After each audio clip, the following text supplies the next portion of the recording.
good at all. I'm still sticking with the Jets though at home. It's tough. It's tough. This game go either way. We just don't want to say the Jets because we don't want them to win. But just because we don't want them to win doesn't mean they're not going to win. I'm gonna go ahead and say they're gonna, with the momentum. I'm gonna take Indianapolis. Ooh. And I say that very loosely. Very loosely. If they hang on to what they were doing and stick to their game plan that they use in the second half as the Packers, I think they can pull this out. If they don't, I can see New York Jets running all over them, throwing all over them. You didn't see any of Tebow last week, did we? Our Monday night, a little bit, but nothing huge. So look for that, especially. He threw an incomplete pass. Yeah, good for him. Let's go that one. Detroit, Philadelphia. This is a tough game here. That's a good matchup. I don't know. Both teams are pretty flashy teams to watch. Stafford and flashy. Yeah, flashy. As in, both of them can run up the scoreboard real quick. They both do nothing but play offense. That's what flashy means. I mean, think about the Eagles. Stafford and Calvin Johnson on one end. You got Vic, McCoy, and Deshaun Jackson, Jeremy Maclin, Brent Selleck. You can just rip names out on these offenses all day. Should be a pretty high-scoring game, you would think. I don't know. Detroit's really been struggling this year. They have been. Philly hasn't been too great though themselves. What do you think? You make me go first this time, huh? We were talking about Philly the other day, and we figured out that Philly has only won just about every game by 1 or 2 points. Field goals have decided these games. Look at last week versus Pittsburgh. They were in the same position the week before with the Giants. Giants missed a field goal. What happens? Philly wins. They go into Pittsburgh, play a decent game. Pittsburgh gets in the same position except they nail it. How long can you go on playing games like that before you're just going to start losing them? Teams are going to start finding ways to beat you, controlling the ball better. And Michael Vick needs to stop fumbling. You had a good point with that. They had the momentum. You don't go in basically into the end zone almost, 2 inches away, and fumble the ball. Pittsburgh gets it. Okay, can you say momentum is shot? Oh, yeah. Say it. I want to hear you say it. What I don't like about... Say it. Say momentum is shot. But what I don't like about Philly is that they don't run the ball. They have the number 1 back from last year, rushing yards and touchdowns, in LaShawn McCoy. They just haven't used them. They're so worried about let's try running it with Vic and let's try passing it that they kind of gotten away with what they do best, and that's running the ball. They have a pretty good backup also in Dion Lewis, who is also from the University of Pittsburgh, just like LaShawn McCoy is. So they got a backfield of guys who have played together for several years, going back to their college days. I don't understand why they don't run it more. They could do some damage if they did. They open up the play action. It would open up a good lane for Vic to run and not be worried about guys spying on him because they're too worried about guys that are running up and down the field. Yeah. Or stopping the running back. No, so I would like to see Philadelphia kind of try change up their game plan a little bit and try running a bit more. I'm going to say, though, this week, Detroit goes in there and beats them. I'm going to say they beat them pretty good, too. I don't think it's going to be that close to now another 2-point game. I think Detroit goes in and beats them by 10, 14 points. Could be. I just don't think Philly on defense can cover Calvin Johnson. They don't have that guy right now. Asamoah has been a super disappointment. He has signing him. He hasn't done anything for that team. I'm gonna have to agree with you and say Detroit. I'm gonna. Philly hasn't done. I know. A part of me is saying I probably should say Philadelphia. They're home. They play great at home. Not all the time, but when they do, they're unstoppable. Yeah. Detroit looks like the better team right now. Like I said, Philadelphia is only winning games by 1, 2, 3 points. They're not doing anything. Yeah, not a recipe for long-term success. Especially when you're talking about a team like Detroit. They like to run up the points. St. Louis and Miami. Ooh, another great matchup this week. St. Louis Rams. And I like St. Louis. Well, I like what they're doing this year. I mean, they still don't have any big-name players. That's fine. They're just playing. They're just playing good team football right now. That's how you do it. Coach is doing good. Obviously, Jeff Fisher is a great coach. Sam Bradford's playing well. The defense is playing really well.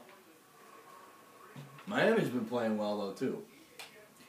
Going into Cincinnati last week, they won. They went to Arizona the week before. They should have won. They kind of tailed off at the end with a few turnovers. This is a really good game. Close game it should be. Mm-hmm. I'm gonna say Reggie Bush has a big game. Miami Dolphins win at home. I think St. Louis on this one. I'm gonna have to go for last week. I learned my lesson. They handled Arizona better than Miami did, and they beat Arizona 17-3 on a big game. Thursday Night Football. Now they're gonna go into Miami with the extra day's rest for playing on Thursday. Yep, and it's hot and sunny.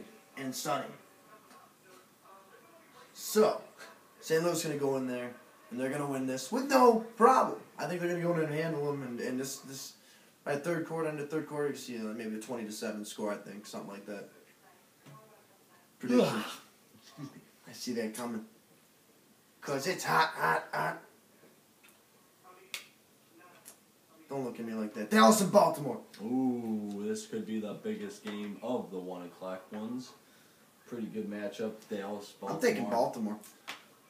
You're thinking Baltimore.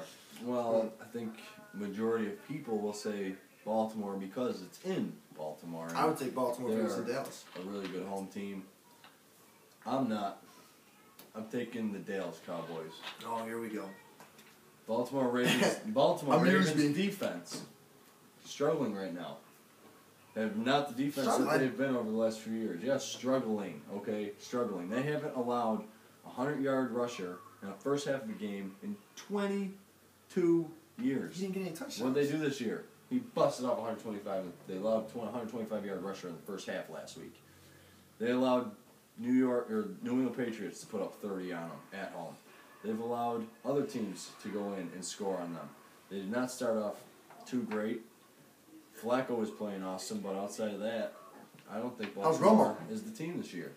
Now, to the Cowboys. How's he doing in fantasy? That's the problem right there. Tony Romo. But when Tony Romo shows up and plays good, he plays really good.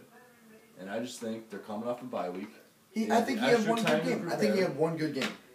Giants, game one. Game. No, I agree. Well, I haven't seen anything else from him. Okay, fine, but don't you think he's going to have some good games? Well, obviously he's going to. He's not going to. He doesn't have to have anything. Tony Romo.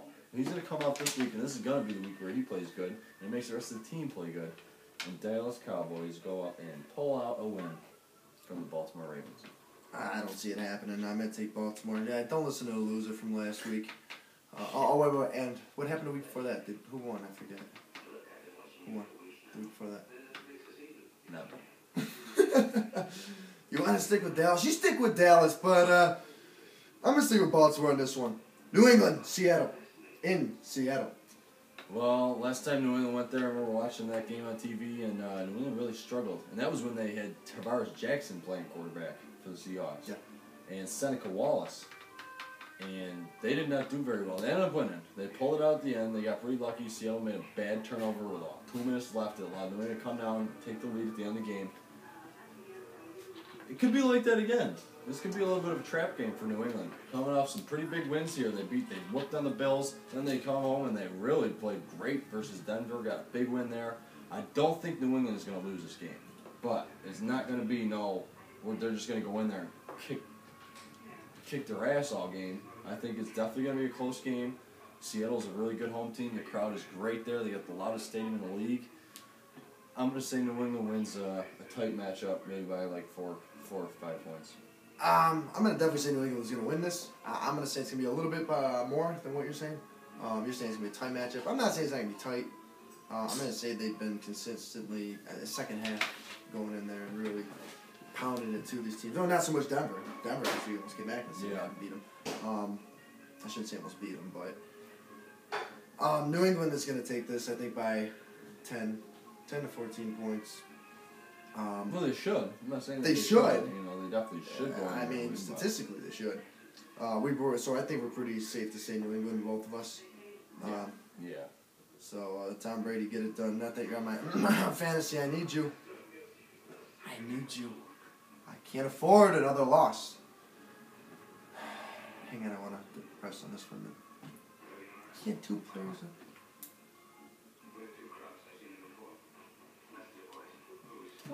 What's with this guy? New York Giants, San Francisco. Whoa, baby. The big game. The showdown. The rematch from last year's NFC Championship game. Would you quit messing with the light? The San Francisco 49ers pull up a good revenge game, beat the Giants in San Fran. I think they will. San Francisco looks good. They look do. real good. The Giants look pretty good too. I'm not gonna lie. I think the Giants look really good. They lost a close one. I think they should have had that one versus Philadelphia. I think if these two teams played in a neutral field, San Fran would beat them. Well, now they're in San Fran, so that gives me even more to think that they're gonna win.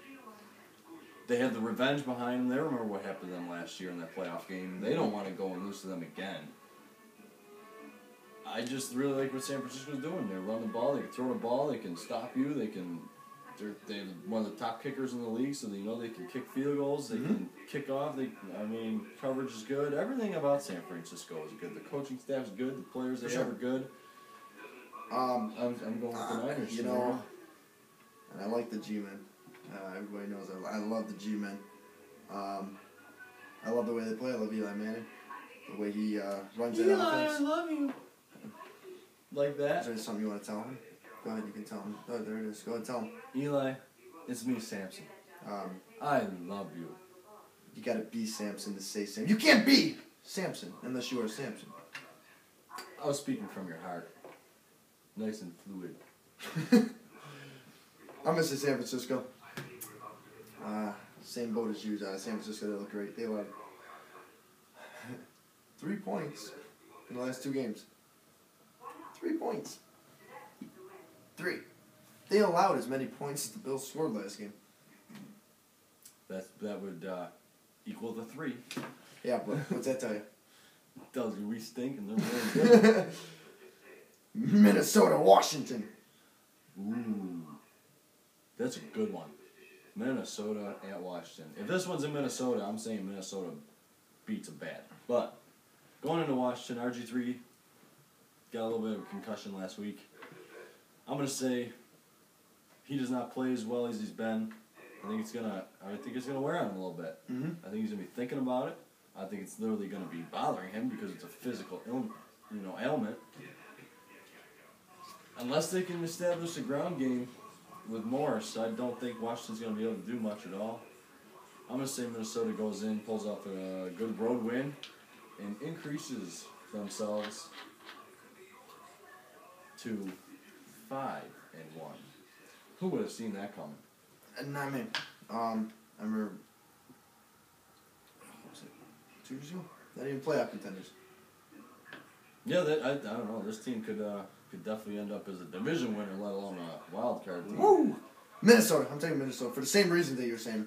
The only defense, or offense, I should say, that Washington has RG3. And he's banged up. Have you seen that hit last week? Ooh, that was a hit. It hurt.